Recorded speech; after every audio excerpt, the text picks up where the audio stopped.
Welcome back to Side Quest Final Fantasy VII Remake Intergrade. With us today, special guest, besides constant companion and perennial party member Wes Chance, and of course Daniel with him, is Dr. Otto Lehto, Finnish scholar, currently at NYU at the Institute of Bioethics, and I think also dual appointed at the Classical Liberalism Institute. Very interesting scholar, works on complexity theory, a PhD from King's College London in political economy. Though I know you as a philosopher, but maybe you can tell us a little bit of the difference between those two titles and whether there's a more of an English or American difference in them or one that's not honored as much. But we're very happy to have you here, but not for your academic work. You have done academic work on video games, but we brought you here to talk about Final Fantasy VII and Final Fantasy VII Remake because when I was in New York recently talking to you about more work-related things, we actually struck up a nice conversation about this. I mentioned our podcast and Wes here, and it just turns out that we could put this together and have what I hope is a wonderful conversation today. And we're delighted to Well, have I'm really happy to be here, really. Thanks to both of you for having me. I mean, it's Final Fantasy is in my blood since childhood, so I'm just happy to talk about that and video games in general. So yeah, let's get on with it. Well, so the viewers know a little bit about our history with Final Fantasy, and we actually have an entire podcast series on Final Fantasy VII. And I finally, or I had my first publication, or have my first publication coming out on Final Fantasy VII coming out, and Wes recently had, I think, his first professional presentation on Final Fantasy VII at the Rituals of Play conference.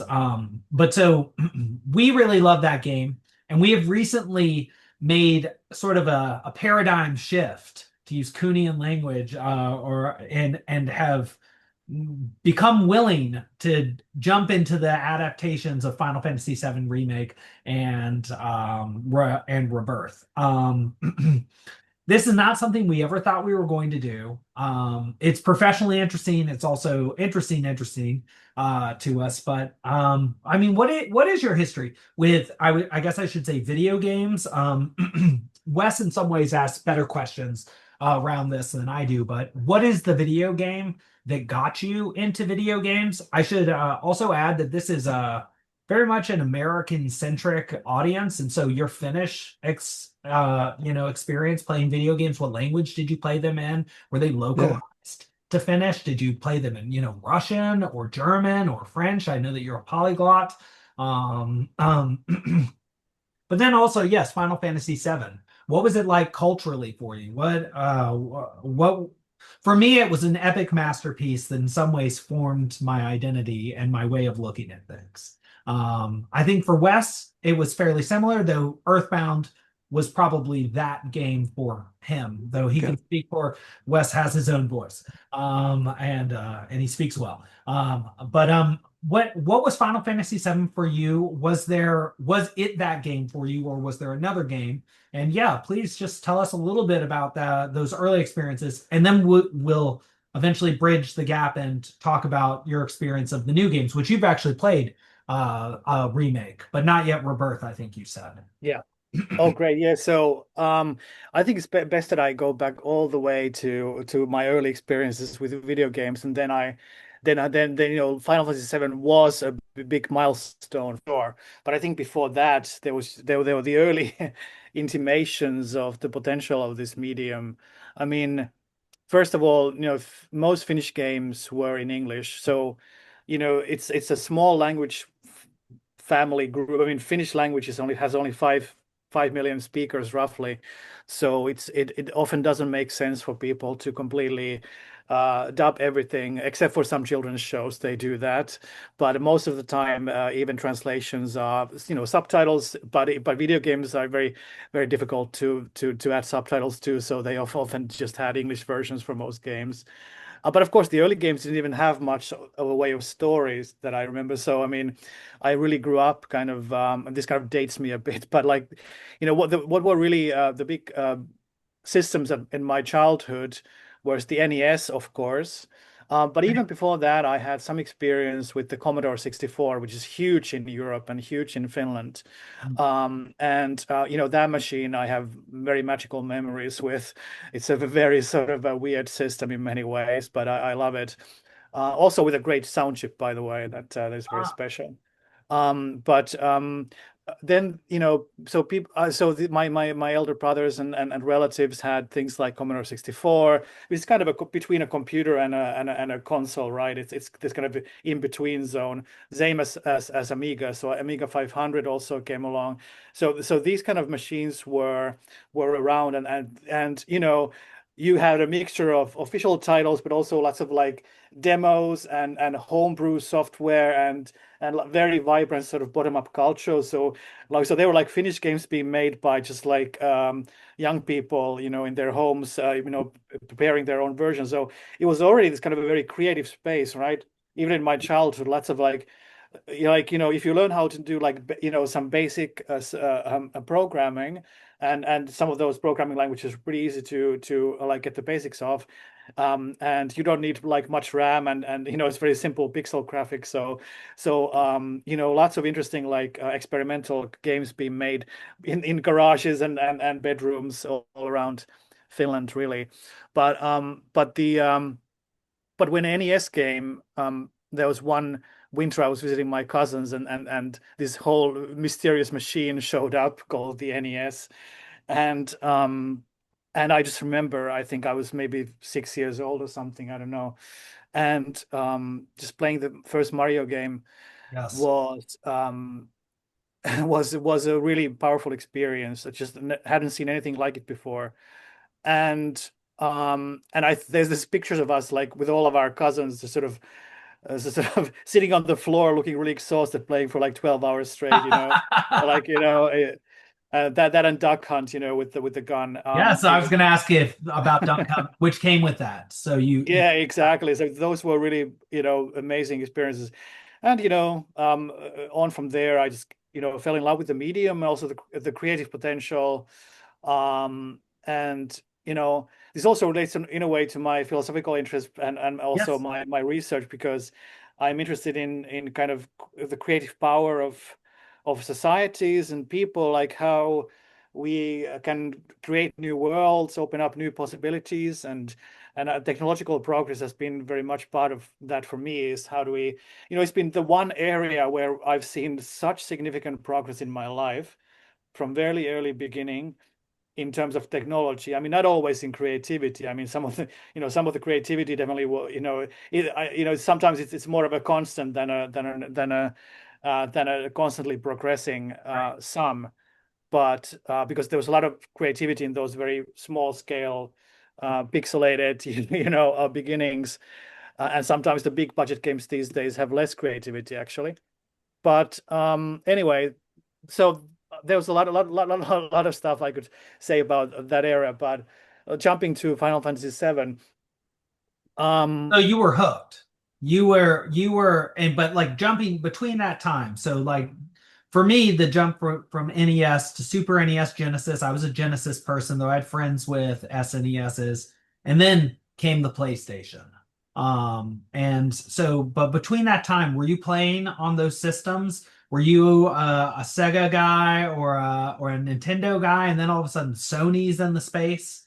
yeah, Um, yeah. No, I was playing things that I had access to. Of course, I was heavily dependent on what my parents, Yes, of bought me. course. No, we all were. We all were. It was different in some ways in that respect. Now Yeah. everybody has a smartphone and well, I don't know. Well, let's not talk about smartphone games. I have big beef about all that culture. But anyway, yeah, it's true that at the time, actually, it was very interesting because for some reason, the first console that I owned was, yes, it was NES, but it was not the European version or the American version, but the Japanese version. So, Wow. so I actually had a Japanese The Famicom. Famicom, yeah, and then the Yeah, other one's the I Super Famicom or the Super NES at their version. that's right. But for a while, I had the 8-bit Famicom, and I'm not sure why. I think we just bought it for cheap from somewhere. And it came with a lot of like pirated homebrew versions of games. It had this massive like mega cartridge that had like a Oh, 500 games, of wow. which 300 were just like ROM hacks of the. So my first experience was this like massive library of like really experimental, weird like homebrew games and official games mixed together. So that already like opened up so many possibilities. Like somebody makes Mario, but the characters look like animals or something. They're like these weird ROM hacks where you change the graphics or change the sounds or change the levels. So that was already like, wow, people can just do all kinds of crazy stuff with this stuff. And of course playing through the classic games. Then I had a Super Nintendo, and I think my first, on that machine, I was obsessed about Link to the Past, Zelda. Ah, Absolutely love that game. oh, you're on Uh, the right podcast then. Wes is a Zelda guy too. Absolutely. I mean, I think that's where you start getting things like storytelling. You start getting things like atmosphere building, um, use of kind of cinematic techniques, like the lightning strikes, the music, the rain, the the voice of different characters occasionally. So you start seeing these kind of things, and so yeah, so that era really opened up these new possibilities. And then when PlayStation comes along, that's when I'm starting to hit also my teenage years. You know that was really big because especially in Europe and probably US as well, but in Europe, PlayStation was a big cultural event, and it was also tied to this idea of kind of like Genesis was a little bit before this kind of more edgier version of gaming. PlayStation had this idea of we're gonna reach, teenagers, we're gonna reach this kind of Uh-huh. like new kind of cultural moment, MTV culture and all that. And I think that was kind of part of what I was growing up is also this idea. I mean, one game that was huge for me before Final Fantasy, I mean, well, they came out at the same time, I guess, but was Wipeout, the driving game, Yes. Oh yeah. which was Oh, huge in Europe and also opened up whole world of electronic music for me, which I yes. then Sasha became a huge part of Expander. my. Yeah, yeah, yeah, yeah. So that became a huge part of my life, and because I've been obsessed about electronic music and writing some of it myself my whole life. Hmm. Yeah, so it's been kind of tied to all aspects of my life in a way, I guess. But again, yeah, if you want me to talk about Fantasy VII, I can maybe get to that, or if you have any more questions about that, or I can always just talk about some of Could this. I could I interject a thing about Finland again? I'm sorry, we keep coming back to that, but um, you mentioned like seeing progress in technology Yeah, over your lifetime, and that being kind of distinct from maybe other spheres. Now, from our perspective, as a teacher in high schools, we hear a lot about the kind of miraculous powers of the Nordic countries' education systems. Their public education is held up as some of the best in the world, along with, some of the countries like Japan and places like that. And so that connection is very interesting to me that there is something in a way similar about these two places. So I wonder, sort of from your cultural perspective, um, do you feel like there is room for video games in education per se? Is that something that you ever experienced? Or does the education really take place outside of the schools? And like you're learning about stuff, but you're learning it by doing it. It's not like a formal education thing. Yeah, I'm just kind of curious about your school experience a little bit before we move on to the modern games. that is a very good question. I think a lot of the culture around it was definitely happening outside of schools, after class, after school. But there were early adoption. I mean, I think there were computers that you could access in schools from quite early on, and most public schools are pretty well equipped with the latest technologies. So you start having computers, at least one computer room or two in every school pretty early on, and that was way for people who maybe could not afford it at home, or whose parents were against it to have access to these things. And I think that was very, very useful for a lot of people. But I think definitely also the home adoption was quite high of different, PCs, Commodores, Amigas.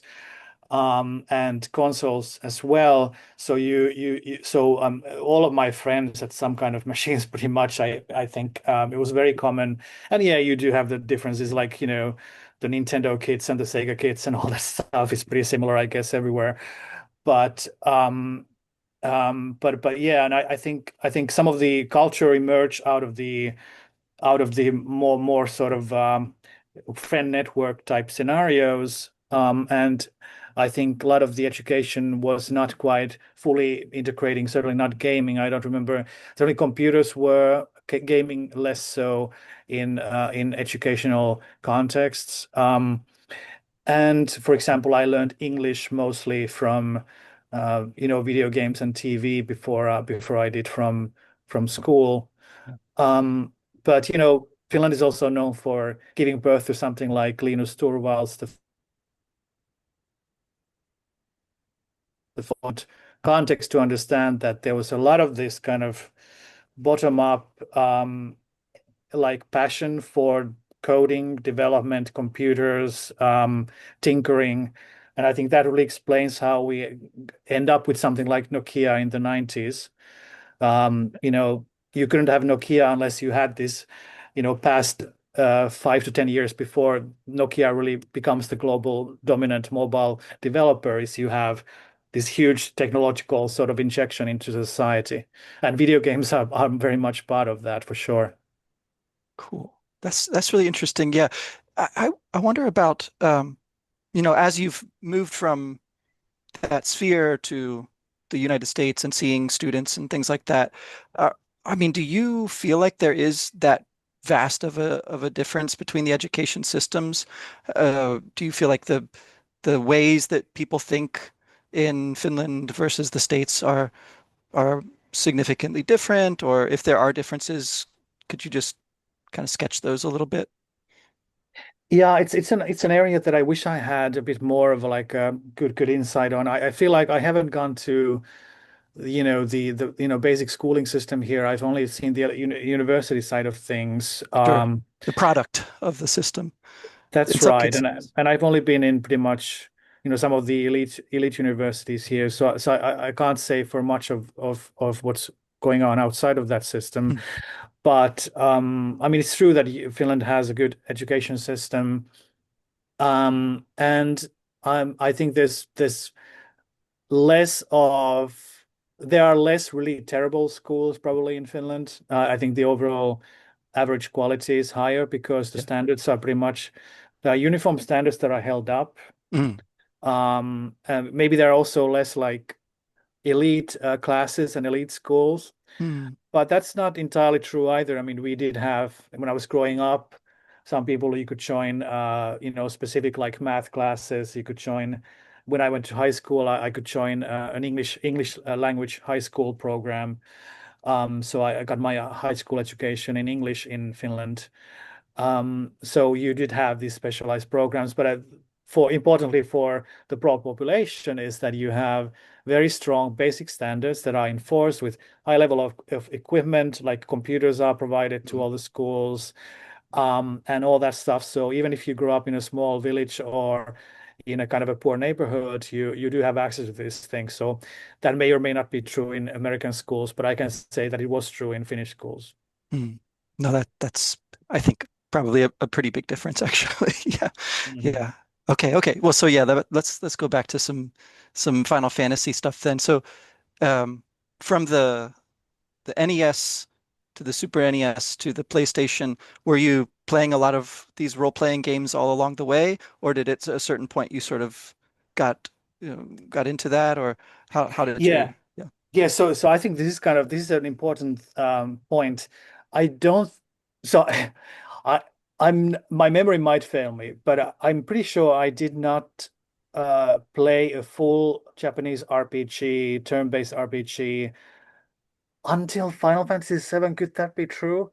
I Ah. definitely did not play like 4, 5, 6 until afterwards.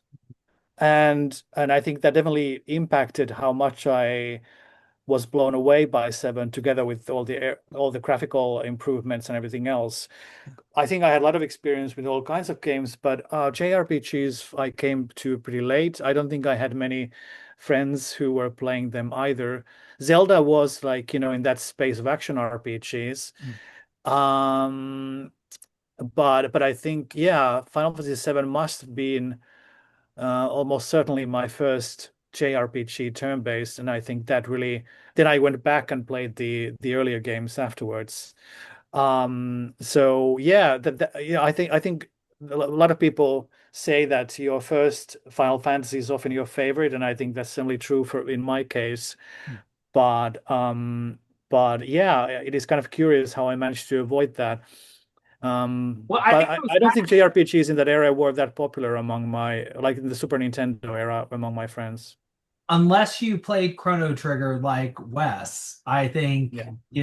it was because like, yeah, I went from Sonic. I loved playing the Sonic games, like action platform games. But I will say I played Pokemon, I think, which came out a year or two before. And so that was like sadly, I think my first ever sort of RPG, though I wouldn't really call that a JRPG. It's not, it's a little bit like a kid-friendly version of a battle system and very easy compared to I think a JRPG. But I knew I was going to get a PlayStation and Final Fantasy VII and Final Fantasy VIII for Christmas. I actually got both of those games at the same time, so I have a fairly unique experience and I think a very awesome experience of playing them.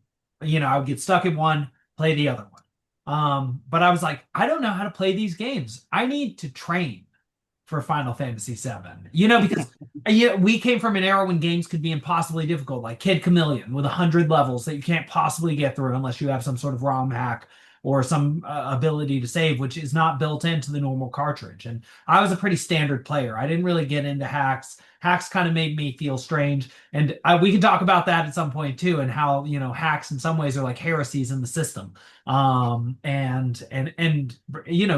course, video games also led to what I study as well in terms of like comparative literature, but also comparative myths, and obviously Dante and representations of the afterlife. Final Fantasies are particularly good at this sort of thing. But I played Final Fantasy III on the Game Boy, which I think later got renamed to the Secret of Mana series. It's a different series. It's not actually Final Fantasy, but it was using the Final Fantasy name at that time. And so it was like Final Fantasy Legend 3. It was okay. But yeah, like you, Otto, Final Fantasy VII, alongside Final Fantasy VIII and Tony Hawk Pro Skater, were the three games I immediately had on PlayStation. Of course, I played Tony Hawk to, unwind after the deep themes and, just utter intensity of Final Fantasy VII and VIII. Dealing with being a terrorist, for example, and just being totally pro that. It took me many years later to realize that's what I was. But so Final Fantasy VII blew me away. I think I also had the experience of a year or two of watching I didn't get it when it first came out. I got it much closer to when 8 came out. So I'd also gotten to see all of my friends and all of the buzz surrounding it. I'd seen the commercials. I'd seen the huge sword. It was seared into my mind. And I was also missing it, which I really hated. And, as a kid, it really ate into me that I was missing out on this experience. And so I just wanted to mention that sort of phenomenology, but connect to something Wes was sort of getting at, which is it's funny how video games in some ways are even more effective teachers slightly outside of the education system. Computers were really trying to break in when I was young, and they were breaking in, right? There were more and more programs, more and more computers, more and more space. All of a sudden, there were computers not just in the lab, in every classroom. All of a sudden, every student has access to their own computer as well. But video games were like the things that you did after school and you really wanted to do. And so you were so internally motivated to go consume them that it was totally different from school, right? You wanted to do that. And we often joke about this, Otto, on the podcast, that now we have to work by playing a video game for the podcast. and it's totally destroyed, not destroyed the experience, but it's totally different from when we were young and we were ignoring the work to do the video games. But I just wanted to mention that phenomenology, that space, besides missing out being huge and real, especially as like a middle class American, and maybe even just a middle class European at that time, or first world country person, is the experience of being so internally motivated to consume it because it's not allowed during the course of the day, even though its educational value comes because the educational establishment sort of turns its nose up at it. And you as a kid are like, I don't care one wick what any of these teachers or principals or society says about this. I'm going to get my hands on these games, and I'm going to spend a ton of time playing them. And then and that all is just a segue into saying, and then Final Fantasy VII. Yeah. And this game was cinematic and had some of the most I think provocative characters of all time until that time. Particularly Aerith, who very famously is killed. Sephiroth, who's about the coolest looking like worst oldest brother ever. I mean, I have a picture of him on a wall around here. And then, of course, just a game that the scope of which is 3 discs long. We're not just talking about the difference between a cartridge and a disc. The scope is epic in a way that nothing had ever been prior to that, on a system that was created, that was pushing the bounds of technology and had to push the bounds of technology in order to represent this new scope defining and enlarging creation. And so besides missing out, besides countercultural forces, this was truly avant-garde. It was truly cutting edge. The experience of playing this, it was a level of novelty and newness that I think I think the young are attracted to novelty, that just had like a luster and level of novelty that I don't think anything else at that time that a young person had access to could generate the same level of experience. Yes, I agree. And it's only later I realized, going back to the opening moments of Final Fantasy VII, you realize that it really is it's a cosmic journey. Like you start from the stars, right? And it's a very powerful thing to experience when you're used to, lots of great video games already out there, but this cosmic narrative scope is often missing. And yes, like you say, you end up sympathizing with eco-terrorism. You end up you end up use in a very different way. And of course the story of Aerith and all that. But yeah,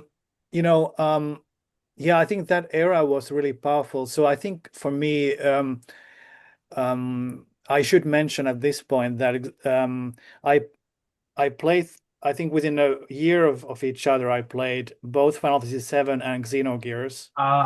And those two form this kind of integral unity in my mind of kind of a massive transformation of my understanding of what video games can do.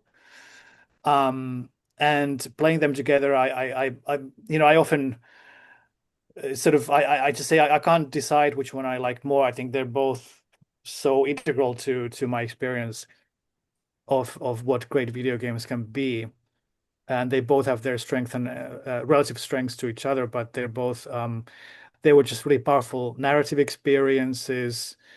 They were what Wagner would call a Gesamtkunstwerk, a total work of art, which is what opera was supposed to be for the Germans and the Italians. I think that's what Japanese video games became for a lot of us at that time. Mm. I think graphically speaking, yeah. I was just going to say, so that really does answer one of the questions that I sent you then. That can a video game be a masterpiece? Is it just made for kids, but you're suggesting that it actually has a rich history and the history of being a class of masterwork that is attempted, or at least, I mean, and maybe we'll have time for this. Maybe we'll have to hit this another time, but something Wes and I have often been talking about, especially in the difference between Squaresoft and Square Enix with Final Fantasy VII Remake and Final Fantasy VII originally, is the difference between having Hironobu Sakaguchi there and not having him. I would say, or at least our the hypothesis I've been putting forward is that part of why Square was so good at that time, so good that Wes and I sort of it took us a long time to really come back in some ways, and whether we're back is a question or not. Maybe we are. But it seemed like the ethos or rather the telos of the company was to aspire towards something magnificent, a magnificent work of art under the constraints of a business-driven culture and having to deal with the fact that people change and the industry changes, the technology changes, and they have to do it fast every year under Sakaguchi as well. That was part of his ethos. But you think that they did aspire to be operatic, or that Final Fantasy VII and Xenogears at least were aspiring to be high art. I think so. I mean, I don't know how much they use that kind of language in their Yeah, own sure, own of course, of thinking, course, of course. But but the but motive. maybe they just aim to make a great game or whatever. But I think that definitely there's this. I think it's a special moment when you have resources, technology, skills, and people coming together in ways that are exploring a wholly novel domain. You have people who have ideas for stories that they otherwise might explore in a film or a book form or something like that, or in theater or something, but they managed to bring them to this new medium because the technology is starting to be there. You can actually animate these things. You can combine music and video and all these, like the CGI cutscenes, and just add layers of kind of control over what happens on the screen, so that you can really reach, like, you don't have to force the people to imagine as much. You can show them.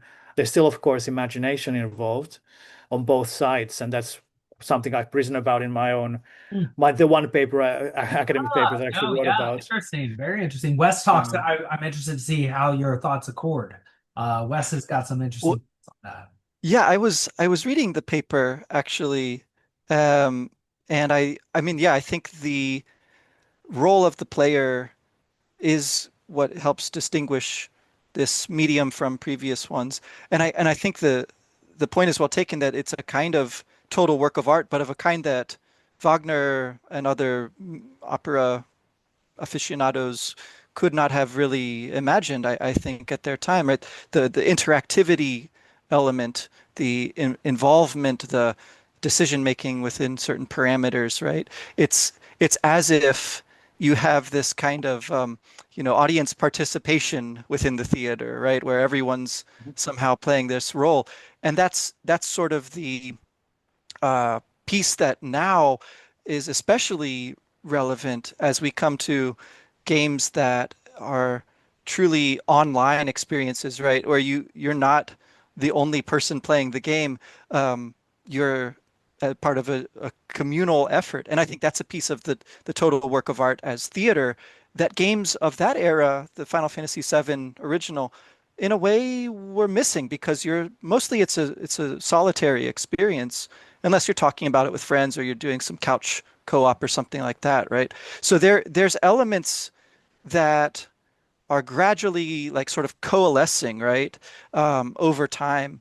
The way in which the person playing the game is investing not just their imagination, but their agency, perhaps their microtransactions is involved in that too, their sociability, right? So all more and more and more parts of yourself are kind of layering onto that experience. And And I just don't know whether that's a good thing at the end of the day. I worry about that when I look at kids these days. Like are they too um, drawn into these works? Are these works too powerful? Are they too magnetic? Um, Too tempting, right? And is there a danger there? If you look at history, there's certainly a danger to some of the uses to which Wagner's art were put in that time period, right? I'm not saying that that's happening today, but I'm saying it's a possibility, and it's frightening. So I just just to amplify some points that were kind of out there on the table, and I did want to ask just as like a more specific question, I guess, just you know, you you write this paper about video games. What motivates you to like Xenogears is the first example, so maybe it's that. But what motivated you to put your thinking together at that time? It's 15 years ago now, but still, if you can kind of think your way back to that, and then how has your Yes. thinking changed since then? Yes. So, I mean, I had I went to study English literature as my first major. I Mm. always knew that I wanted to do philosophy, but I also had a passion for languages and literature. So I initially got into study English, and but I got a pretty broad humanities education at the time in Helsinki. It was possible to take courses from any department, really. So I took courses from the arts and music and cultural studies, and they had a couple of courses on video games at the time. Wow. And so I ended up being interested in this. And then there was this Helsinki has a special kind of a subgroup of interest in semiotics, which is the study of science and communication. Mm. And so, together with my studies in philosophy and semiotics, I really got interested in this. And so I met people who were doing work on this and organizing conferences. So I went to Italy to meet some people who are writing on this. And so my paper ends up in this Italian journal, actually, of computer games and video games. And so it was just part of my interest in thinking about human agency, thinking about creativity.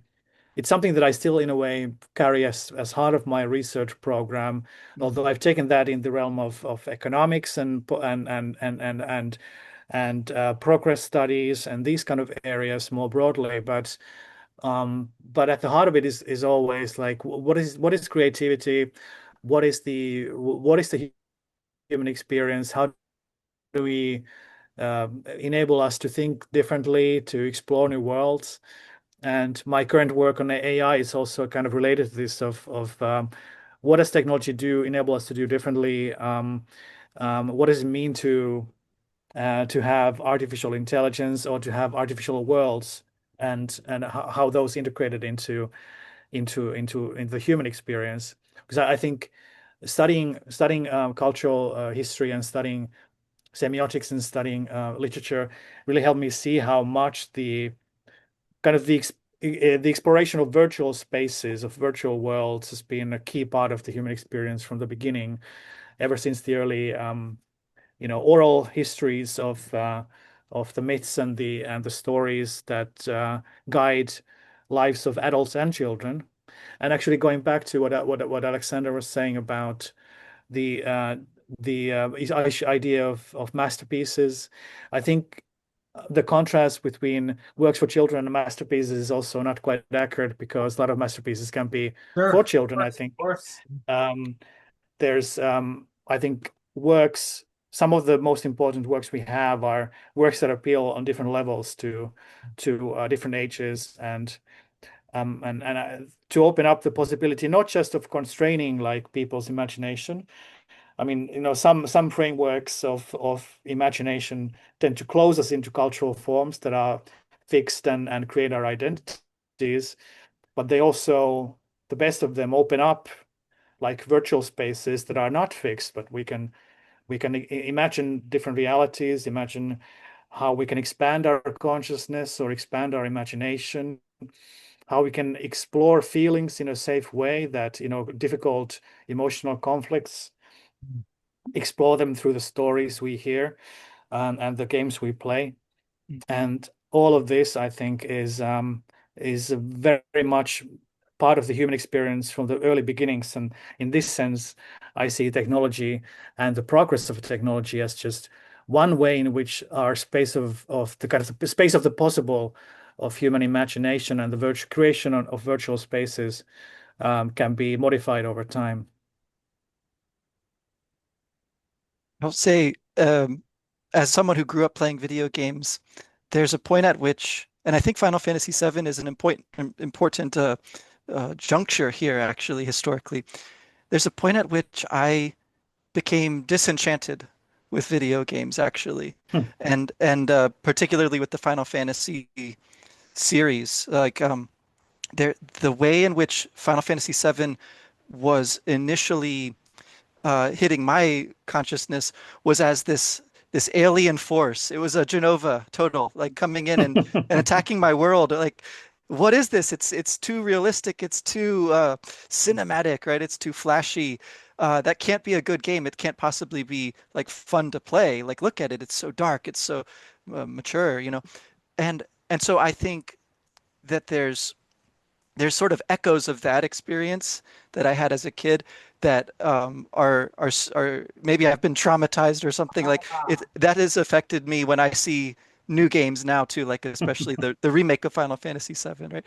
It there's this kind of relentless push towards um, the new, the more realistic, the more immersive, if you know, things like that, which I will always be in some way advocating for, maybe the devil's advocate for the involvement of more of the imaginative participation, which you get in the games that are prior to that rupture when we left cartridges behind and we went into, you know, truly powerful hardware with CDs and stuff.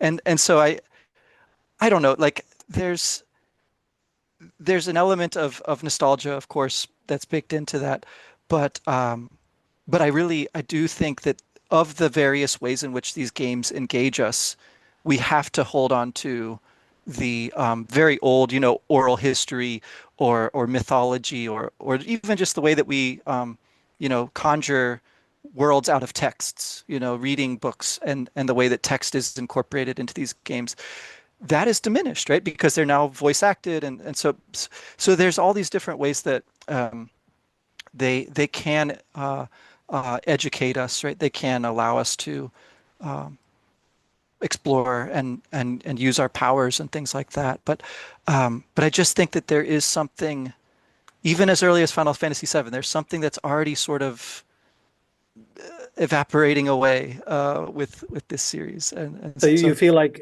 you can sort of you have more space to imagine the less things are explicitly shown to you. And yes. you know the details are missing, but the details have to be filled in and the missing dots, right?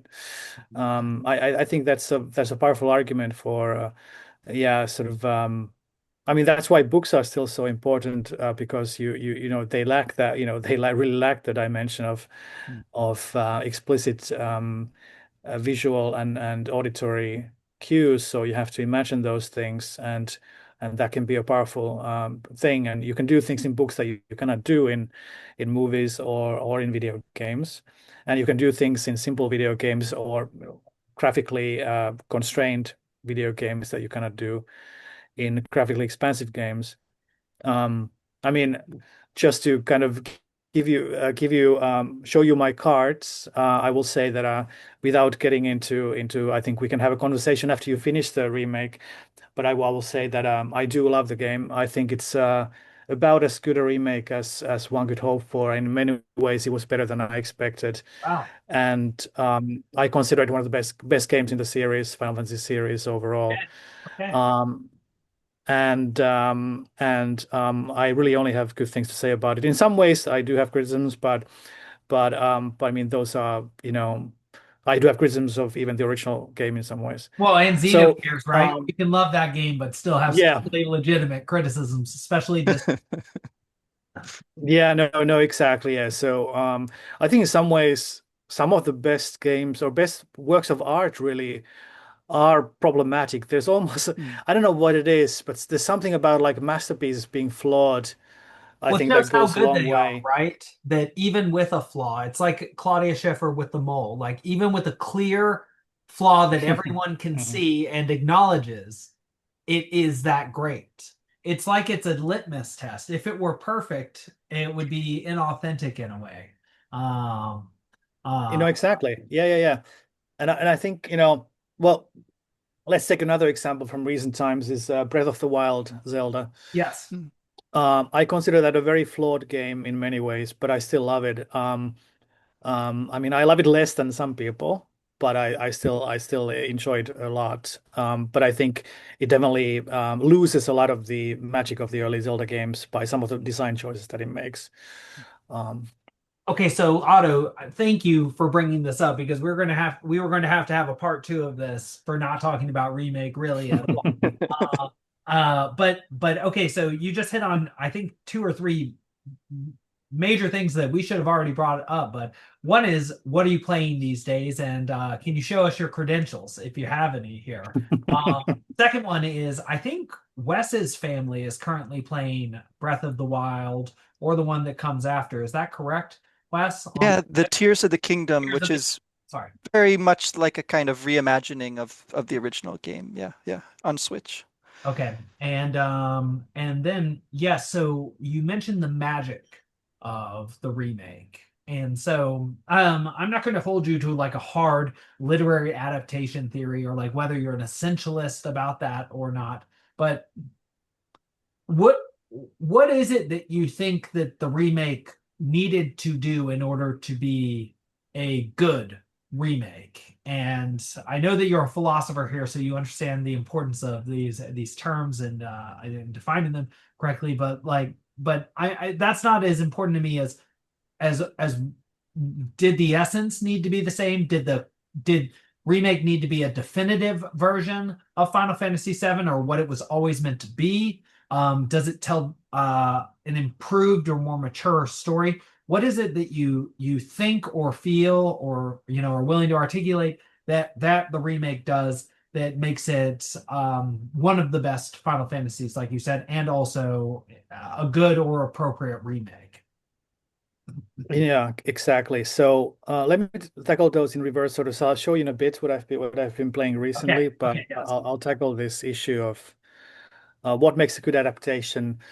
I mean, really, I think it's important that you have some level of continuity, that you have some understanding of the source material that hopefully is carried through the DNA. And I think, Remake does have a lot of the people who were originally involved with the original game working on it. Tetsuya Nomura and a lot of the other people are heavily involved. And I think that really means that they had access to the early documents. Really, I mean, they the memories of that time, what the passion was, what the vision was, and I think the kind of dedication to the lore and the universe, allows you then to be faithful, to that broader vision, the broader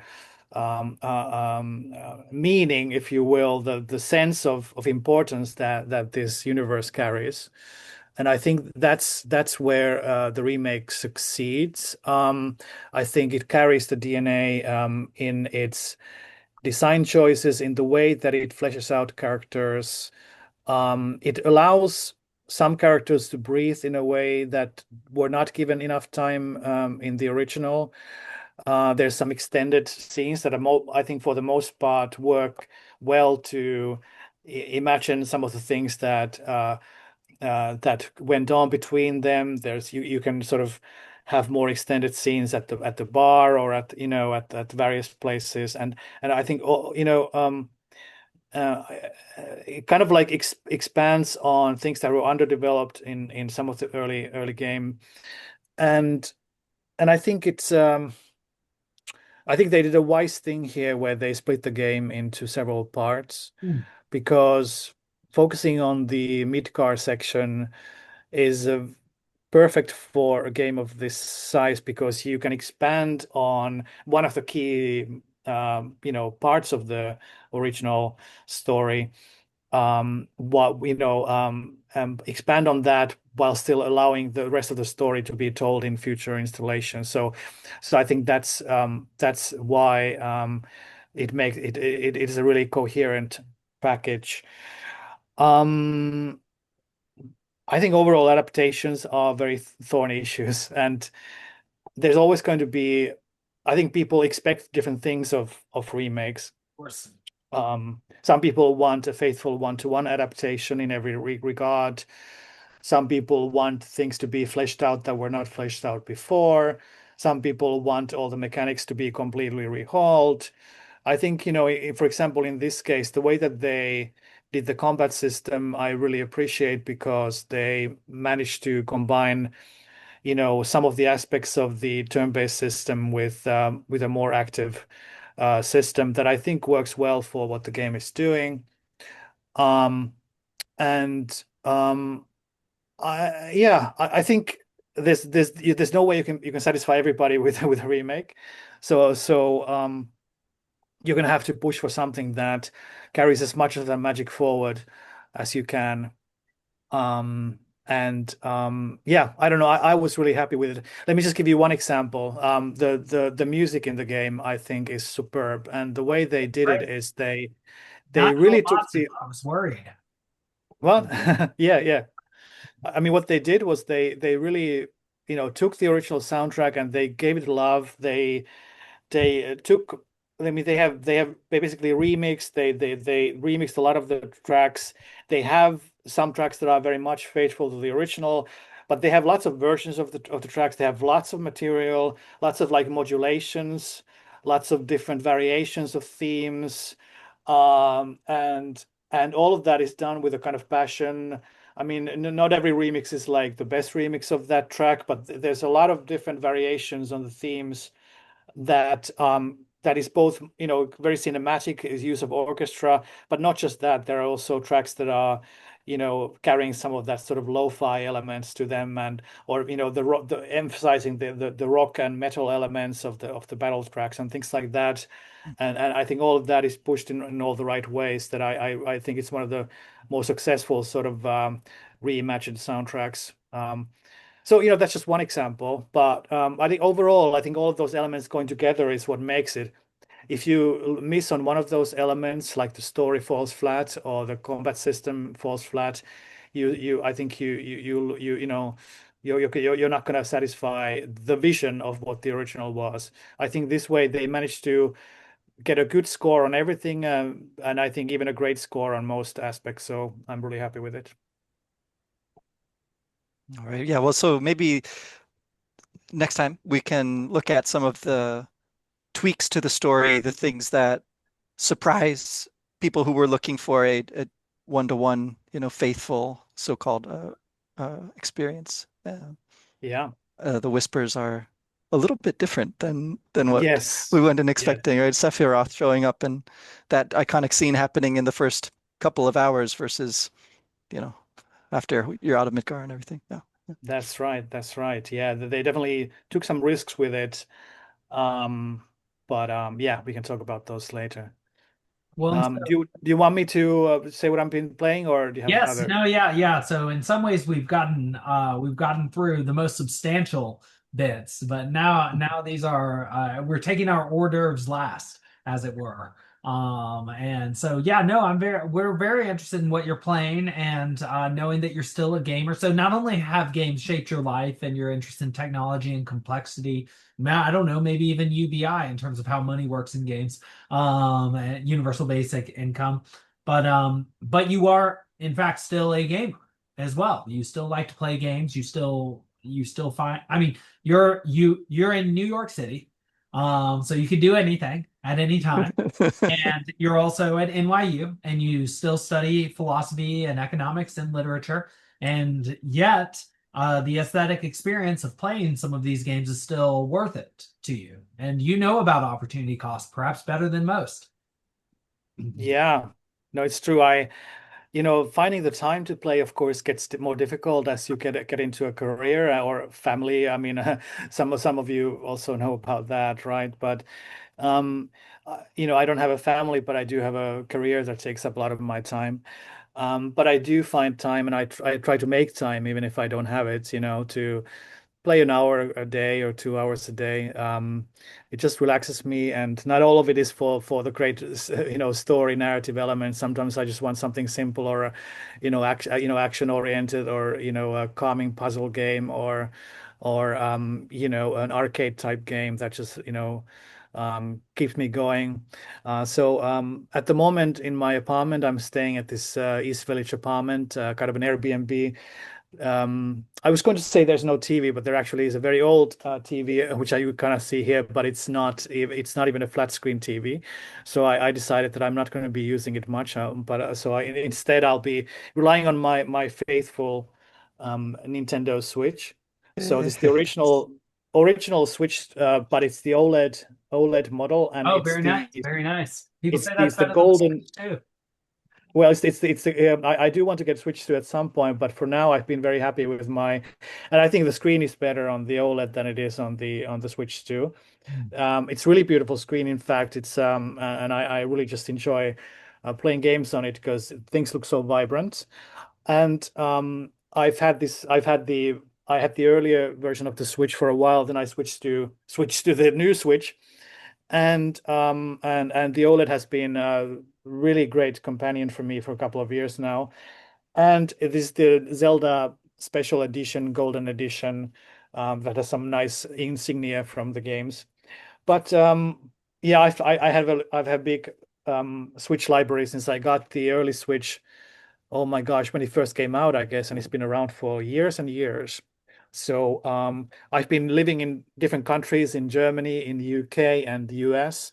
So I can take this wherever I go. I can play it on the airplane, Yes. in hotels. It's just very, very convenient, and I do appreciate that.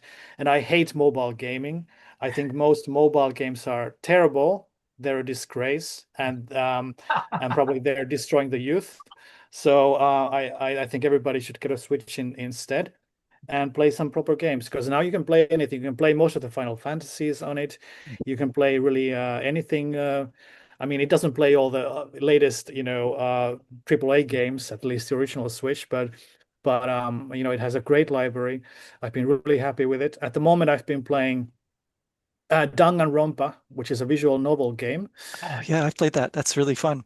Yeah, I'm playing the second one at the moment, which is it's very hard to describe, but it's a visual novel slash trial game where you have to prove that you're not guilty for you have to find the guilty person for a murder usually, and it is a pretty dark. I mean, it's a very dark and dark humor fused Japanese visual novel game that is kind of very interesting and entertaining, and actually also tackles with some serious topics, although sometimes in a weird Japanese way that is it's very hard. The tone is very, very strange, and very hard to sort of like explain.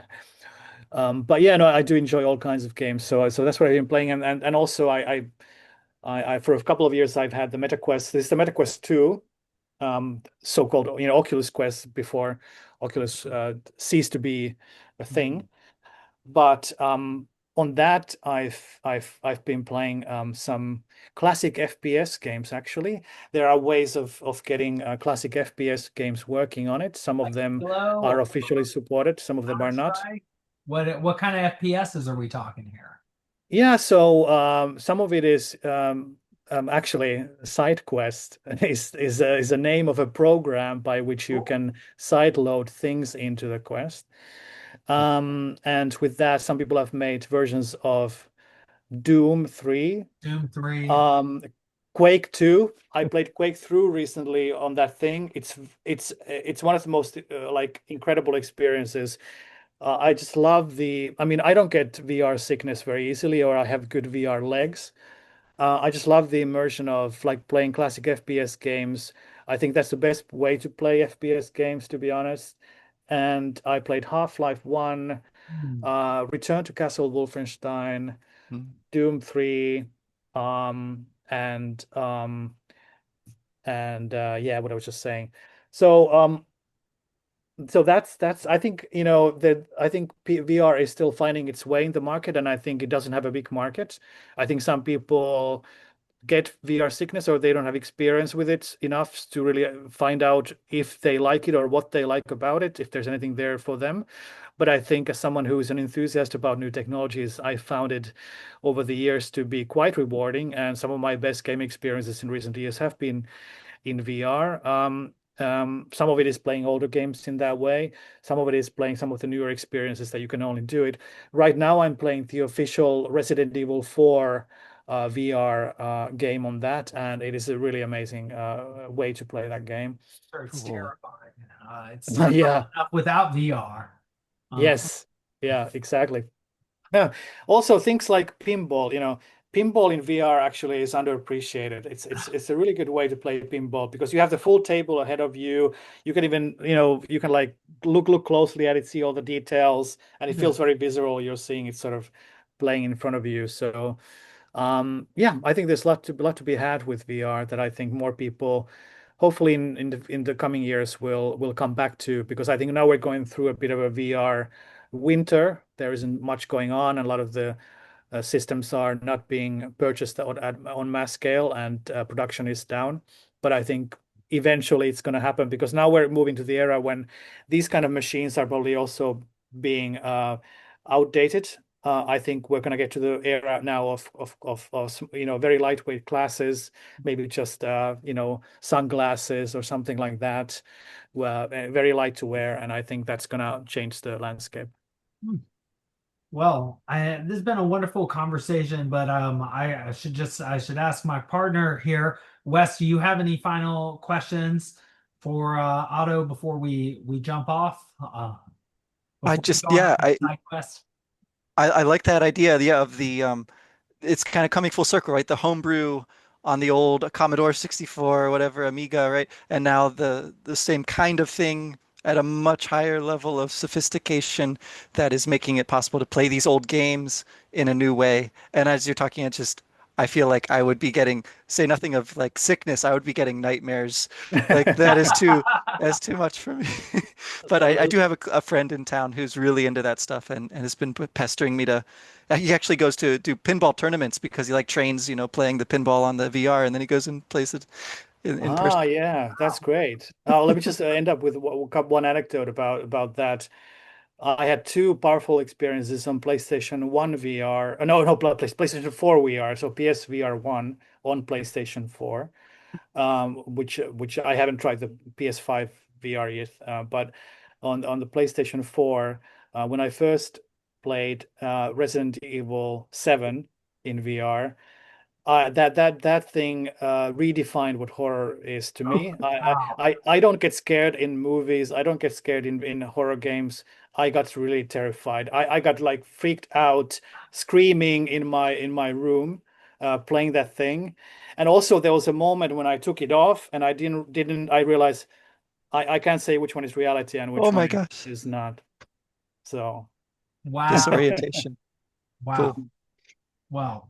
Well, But yeah, thank you very much for making the time to talk. And yeah, look forward to talking again once we make it further in the new Final Fantasy VII, I think. This will yeah, and be I'm really happy you're playing it, and of course you'll bring your own perspectives, and I think it's be really cool to see what you like and what you don't like, and all other thoughts. So I'll be happy to talk about that more with you later. yes, perhaps a bone to pick with you if we disagree with anything that you Mm. had to say. No, but this has been wonderful, Otto. We really appreciate you giving us your time and our viewers your perspective, your brilliant thoughts and your and also your own journey. There are more and more people that I think have had journeys like you, Wes, and I have had in different places and different contexts, and yet a lot of similarities. And so I think you have probably done a little bit of Final Fantasy 17 for some of our listeners and will help expand their worlds and certainly have expanded ours. And so I'm going to stop the recording now and and on to another side